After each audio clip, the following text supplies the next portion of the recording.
Hello and welcome to something different. Today I'm going to do 2 TV show recommendations.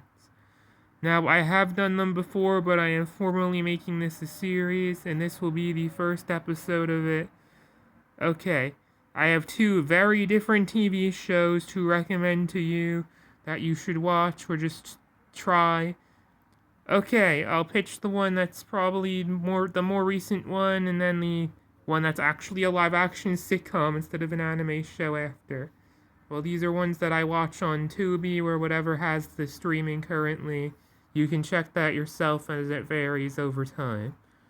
First one is this heartless. Well, it's not. No, it looks like a heartless thing. This is actually Noko-tan from the anime show My Dear Friend Noko-tan.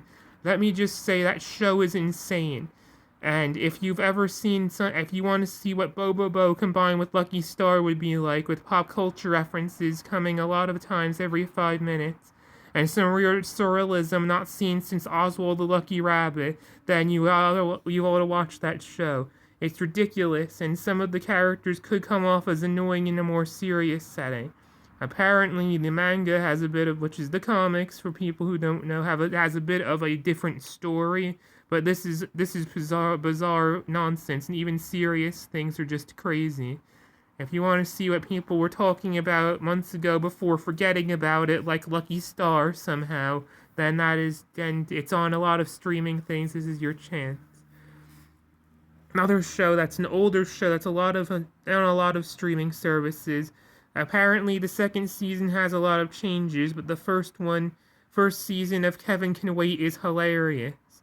I've had people walk in and laugh at how obnoxious some of these people are, and it's a real people who live on New York experience. For somebody who has lived or lives in New York, you don't know where I am. Woo. Anyway, so it's a pretty amusing show, and even people who don't like Kevin James acting admit that the writing is pretty funny. So those are my TV show recommendations. This is a smaller video after I finish writing the scripts of some of the longer ones which I will be finishing up later today, and maybe even starting on, but for now, that's all. So, those are my TV show recommendations.